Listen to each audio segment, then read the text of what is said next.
What's cracking, guys? JP here again, bringing you another update of my 90-gallon reef tank build. So far, everything is doing pretty well. I got a lot of deliveries in the past couple days. Yesterday, I have my delivery from Premium Aquatics.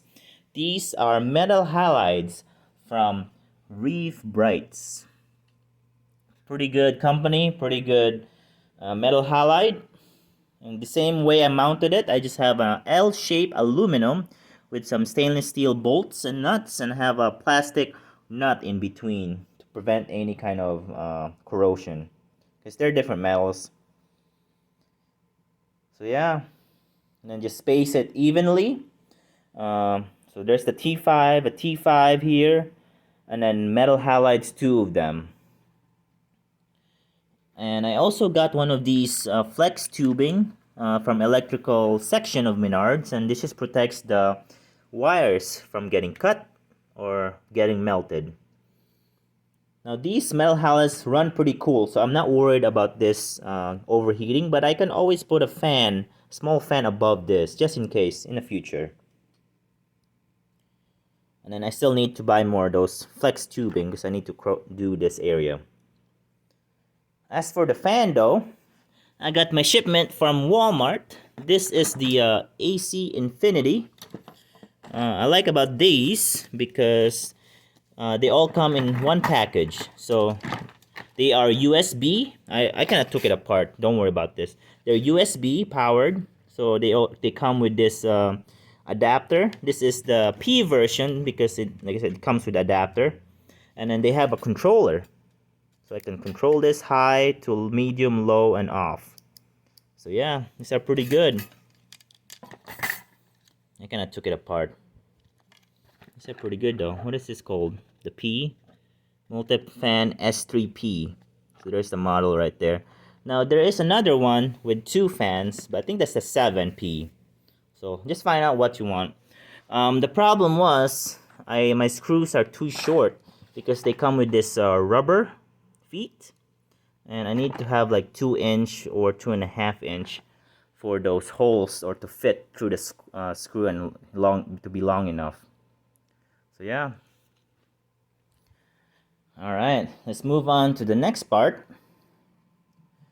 Finally, after 2 days, the electrician finished the GCFI outlet today.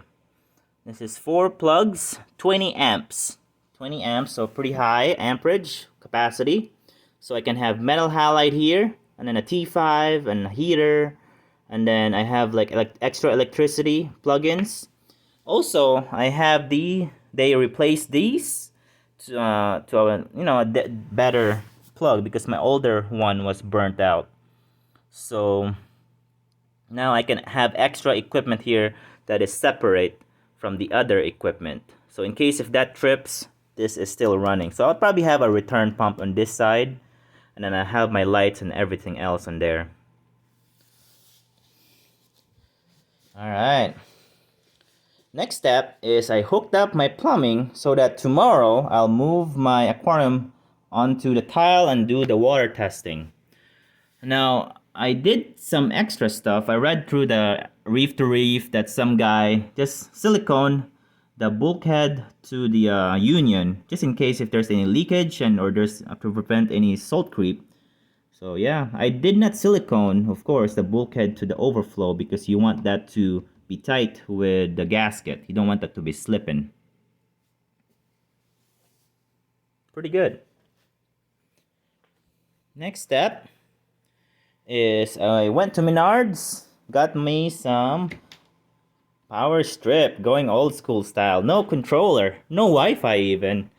Well, because this is the basement, and I'm kind of out of budget for a Neptune Apex controller or GHL, or I kind of heard some stories that they do fail for the controllers, so I don't want to deal with that. My 40-gallon has been running without a controller for how many? Since its beginning, 10 gallons. So look at that now. So going old school style. Went to Menards, got some dual timer for for metal halide and T5, and then I got the other plug-in right here for equipment, and I also got this long strip. Now this one is the metal Powerstrip with 9 outlets, and the other one is the Smart Electrician Surge Protected Powerstrip, 10 feet cord with 1440 joules of surge protection, and pretty good though, 7 outlets.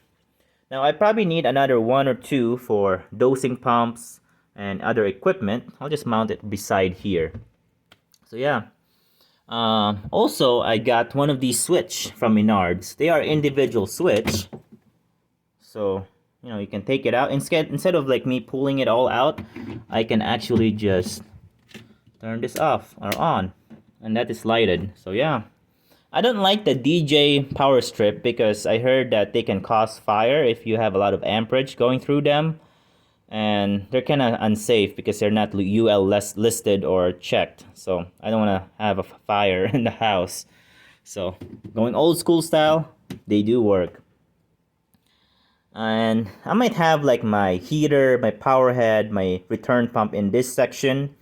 Because if I want to do a water change, I'll just press this button and bam, it's all off.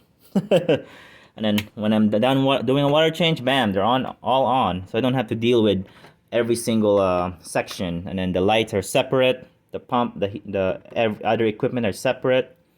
So yeah. And also if I want to have like bigger timers like these ones, it will fit in this big space. The only problem with the metal 9 outlet is it doesn't have a surge protector. So I bought one of these plug-in surge protection at Menards again. You know, they have an alarm and also it's a plug-in, but instead of me plugging it directly there, I'm gonna have another extension cord to plug in here to go out and plug in to make it a little bit nicer and much cleaner. We'll see if it fits. Maybe it will fit. Let me check. Let's see here. Take this out. Oops, sorry. Maybe it does fit. Oh, it does. Look at that. That's pretty good. Oh, it does fit. Okay, that's not too bad then. Huh. That's pretty good. See, look at that, protected. Ta-da! Okay, I guess I don't need to have unless this is too short. But we'll see. Once I place it in there, we'll see where how that will go. And then for the power heads, just got some extension cord, a 6 feet and a 9 feet. 6 feet for the closest one and a 9 feet for the other side. And I can just cover this, you know, like that. So yeah. For the controller though, I still have my old controller, to be honest. What is this called? This thing? The Ocean Pulse Wave Maker Duo. Still have this. No, it goes from 90 seconds to minutes. Every 6 minutes they can go the other way around, going with the Hydor Corellia 2450. But the side effect or the downside for this is if you have your, you know, plugins attachment, they do go for only for 1,750 or 1,600. So yeah.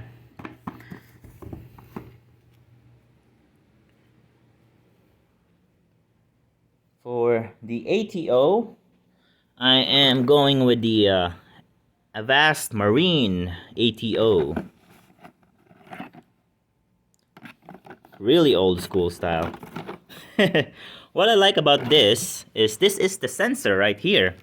Since my sump is on the very right side, if I have a regular switch like a ATO switch, my line have to go all the way about 5 feet or 4 feet, actually 5 or 6 feet away.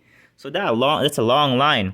But this, I can just connect a RO tubing, have my sensor all the way to the very side with the float valve, of course, for emergency, and I can just have an RO anywhere I want.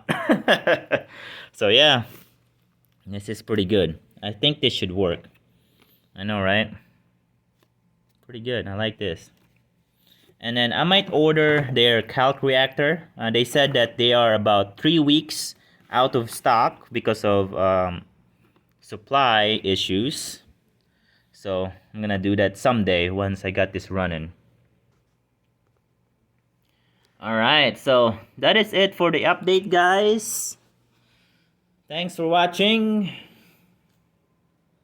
And happy reef keeping.